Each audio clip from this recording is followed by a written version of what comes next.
নরসিংদীতে vice chairman প্রার্থী হত্যার ৭ দিন না পেরোতে এবার সন্ত্রাসীদের হাতে খুন হলেন মেহেরপাড়া ইউনিয়ন পরিষদের সাবেক চেয়ারম্যান মাহবুবুল হাসান।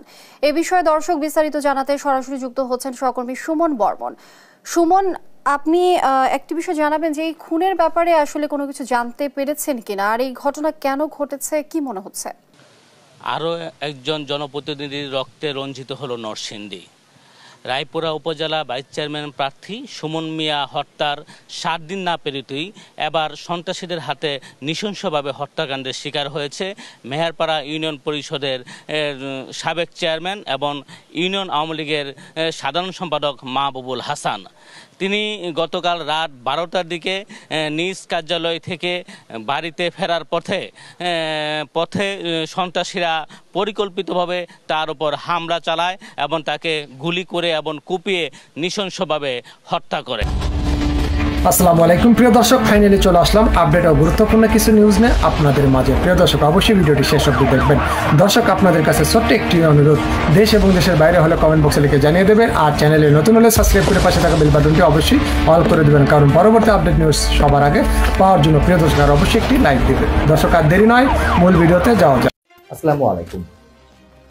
অবশেষে সাবেক সেনাপ্রধান জেনারেল আজিজের বিরুদ্ধে যে দুর্নীতির অভিযোগ সে বিষয়ে তদন্তের জন্য দুদককে গ্রিন সিগন্যাল দেওয়া হয়েছে সরকারের পক্ষ থেকে। আওয়ামী লীগের সাধারণ সম্পাদক ওবায়দুল কাদের মঙ্গলবার একটি সংবাদ সম্মেলনে মন্তব্য করেছেন যে চাইলে দুদক সাবেক সেনাপ্রধান আজিজের যে দুর্নীতি সে বিষয়ে অনুসন্ধান করতে পারে। আমরা কি এই জায়গায় একটি প্রশ্ন আনতে পারি যে তাহলে শেষমেশ মার্কিন চাপেই সরকার জেনারেল আজিজের যে দুর্নীতি সে বিষয়ে তদন্তের জন্য এই গ্রিন সিগন্যালটি দুদকের করে দিল? কেন মার্কিন চাপের কথা বলছি সে বিষয়ে নিশ্চয়ই ব্যাখ্যা রয়েছে। তার আগে একটি মন্তব্য করে নিতে চাই যে আসলে আমরা এখনো পর্যন্ত নিশ্চিত নই যে সরকার আসলে সাবেক সেনাপ্রধান জেনারেল আজিজের বিষয়ে কি করতে চাইছে। তার কারণ প্রথমত আমরা ৩ বছর আগে দেখেছি যখন আল জাজিরাতে জেনারেল আজিজের বিষয়ে একটি ডকুমেন্টারি প্রকাশ হলো, তিনি যখন সেনাপ্রধান হিসেবে দায়িত্বে ছিলেন তখন কিন্তু সরকারের পক্ষ থেকে এই বিষয়ে কোনো মন্তব্যই করা হয়নি, বরং এই কন্টেন্টটি, এই ভিডিওটি, ডকুমেন্টারিটি বিটিআরসি থেকে তুলে নেওয়ার জন্য ইউটিউবের কাছে আবেদন করা হয়েছিল এবং সরিয়ে দেওয়া হয়েছিল বাংলাদেশ ইসে থেকে, সামাজিক যোগাযোগ মাধ্যম থেকে। পরবর্তীতে এসে যখন মার্কিন নিষেধাজ্ঞার বিষয়টি ঘোষণা এলো জেনারেল আজিজ এবং তার পরিবারের সদস্যদের উপরে, তখন থেকেও সরকার আগের মতো কোনো প্রতিক্রিয়া ব্যক্ত না করলেও মোটামুটি পাশ কাটিয়ে যাওয়ার চেষ্টা করছিল। আমাদের পররাষ্ট্রমন্ত্রী এবং সড়ক সেতুমন্ত্রী তারা সবাই বলতে চাইছিল যে এটি সেনাবাহিনীর বিষয়, সেনাবাহিনী দেখবে।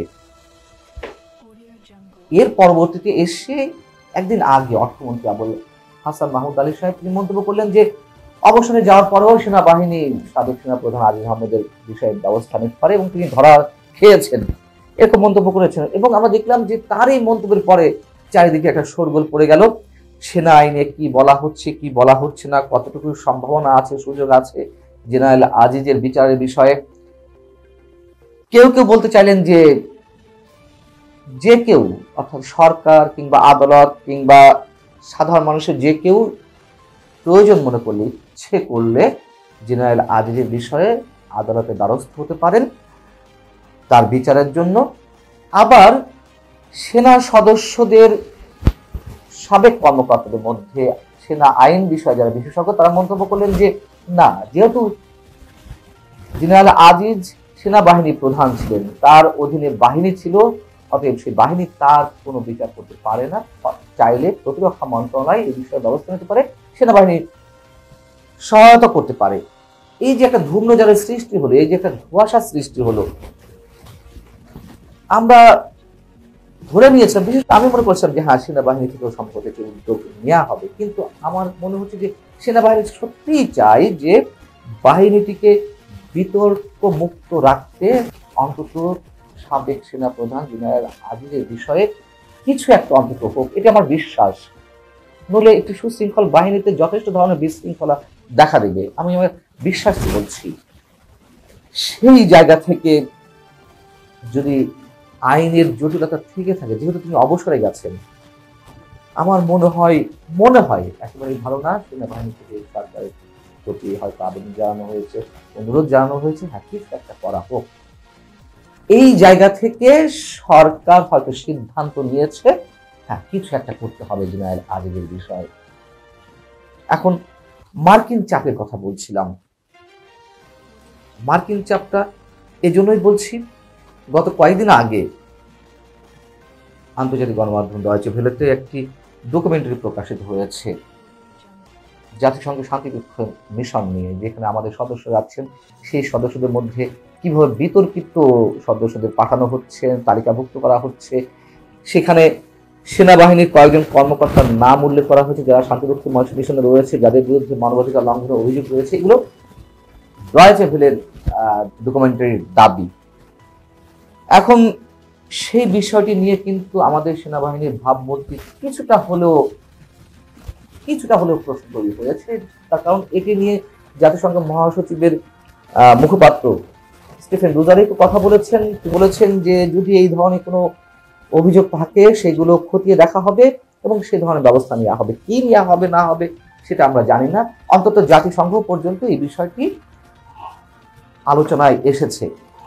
সেই জায়গা থেকে আমাদের বর্তমান সেনাপ্রধান এস.এম. শফিউদ্দিন আহমেদ তিনি একটি অনুষ্ঠানে মন্তব্য করেছেন ডয়েচে ভেলের ডকুমেন্টারিটিকে কেন্দ্র করেই। তিনি বলেছেন যে তিনি প্রশ্ন ছুড়ে দিয়েছেন যে আমাদের সদস্যরা কোথায় মানবাধিকার লঙ্ঘন করছে শান্তিরক্ষা মিশনে গিয়ে। সেখানে এখনো এই মুহূর্তে 6,000 সদস্য কাজ করছেন। তিনি আরো অনেক ধরনের উদাহরণ দিয়েছেন, সেটা তিনি করতেই পারেন এবং তিনি বলেছেন যে অভিযোগ থাকলে সেগুলো সামনে আনা হোক এবং সেনাবাহিনী যে কারোর বিরুদ্ধে যখন অভিযোগ উঠেছে সেনা সদস্যদের বিরুদ্ধে সেই জায়গা থেকে শাসনমূলক ব্যবস্থা নিয়েছে।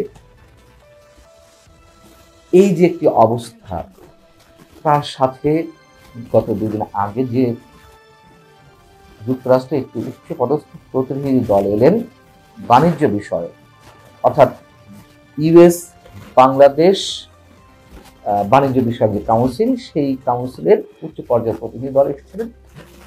তাদের সঙ্গে প্রধানমন্ত্রীর বৈঠক হয়েছে। প্রধানমন্ত্রী বলেছেন, আহ্বান জানিয়েছেন বাংলাদেশে মার্কিন বিনিয়োগের। এখন মার্কিন বিনিয়োগটাও তো এখন অনিশ্চয়তার মুখে। বাংলাদেশে এককভাবে সবচেয়ে বেশি বিনিয়োগকারী রাষ্ট্র হচ্ছে যুক্তরাষ্ট্র।